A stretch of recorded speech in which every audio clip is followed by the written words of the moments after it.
കഴിഞ്ഞ ട്രേഡിംഗ് സെഷനിൽ Indian market 0.54% ഉയർന്ന് 25,100 മുകളിൽ പോസിറ്റീവ് ക്ലോസിംഗ് നൽകിയതിൻ്റെ പശ്ചാത്തലത്തിൽ ഷോർട്ട് ടൈമിൽ മാർക്കറ്റിൻ്റെ ട്രെൻഡ് പോസിറ്റീവായി തുടരും എന്നാണ് അനലിസ്റ്റുകൾ പറയുന്നത്. ഇവിടെ നിന്നും 25,250, 25,300 തുടങ്ങിയ സോണുകളിലേക്ക് മാർക്കറ്റ് നീങ്ങാൻ സാധ്യതയുണ്ട്. 25,000, 24,900 തുടങ്ങിയ റേഞ്ചുകളായിരിക്കും മാർക്കറ്റിൻ്റെ പ്രധാന സപ്പോർട്ടായി പ്രവർത്തിക്കുക. 50-ഡേ എക്സ്പോണൻഷ്യൽ മൂവിംഗ് ആവറേജ് റേഞ്ചിനെ ക്രോസ് ചെയ്യുകയും അതിന് മുകളിൽ സസ്റ്റെയിൻ ചെയ്യുകയും ചെയ്തതിൻ്റെ പശ്ചാത്തലത്തിൽ ഷോർട്ട് ടൈമിൽ മാർക്കറ്റിൻ്റെ ട്രെൻഡും പോസിറ്റീവായി തുടരും.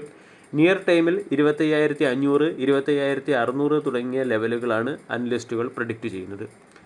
ഇനി ഇന്നത്തെ ട്രേഡിംഗ് സെഷനിൽ സ്റ്റോക്ക് സ്പെസിഫിക് ആക്ഷൻ വരാൻ സാധ്യതയുള്ള ചില പ്രധാനപ്പെട്ട സ്റ്റോക്കുകളിലേക്ക് കടക്കാം. ഒന്നാമത്തേത് genus Eeco life care.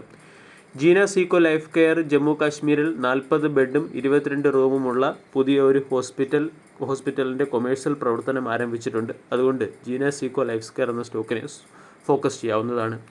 DCX system എന്ന കമ്പനി തമിഴ്നാട് ഗവൺമെൻറ്റുമായി ചേർന്ന് ഹുസൂറിൽ ഒരു ജോയിൻറ്റ് വെഞ്ചർ കമ്പനി സെറ്റപ്പ് ചെയ്യാൻ തീരുമാനിച്ചു. അതുകൊണ്ട് DCX സിസ്റ്റം എന്ന സ്റ്റോക്കും മാർക്കറ്റിൻ്റെ ശ്രദ്ധ ആകർഷിച്ചേക്കും.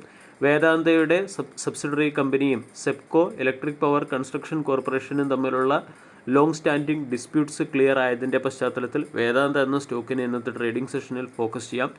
660 മെഗാവാട്ട് ശേഷിയുള്ള തെർമൽ പവർ പ്ലാന്റ് സെറ്റപ്പിൻ്റെ പശ്ചാത്തലത്തിലാണ് സ്റ്റോക്കിനെ ഫോക്കസ് ചെയ്യേണ്ടത്.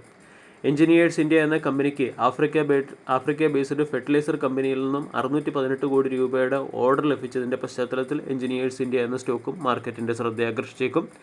രാഷ്ട്രീയ കെമിക്കൽ ഫെർട്ടിലൈസർ എന്ന company liquefied carbon dioxide plant സ്ഥാപിച്ചിട്ടുണ്ട്. അതിൻ്റെ പ്രവർത്തനവും ആരംഭിച്ചു.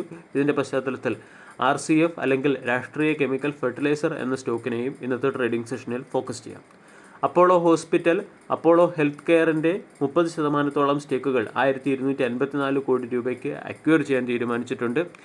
സെനോറസ് ഫാർമസ്യൂട്ടിക്കൽ എന്ന കമ്പനി ഹവിസ് ഗ്രൂപ്പിൻ്റെ 540 ഷെയറുകൾ 8,454 കോടി രൂപയ്ക്ക് അക്വയർ ചെയ്തു.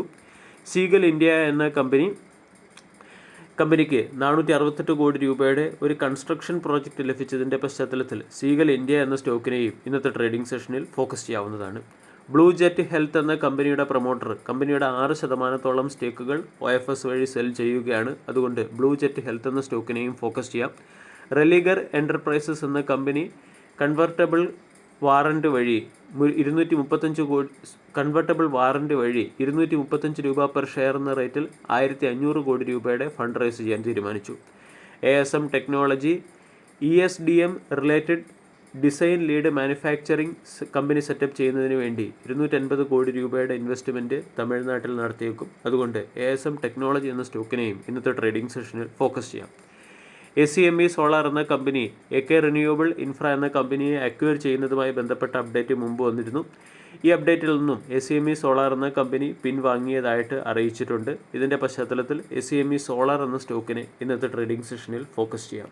വീഡിയോ എല്ലാവർക്കും ഇഷ്ടമായി എന്ന് വിശ്വസിക്കുന്നു. Thank you.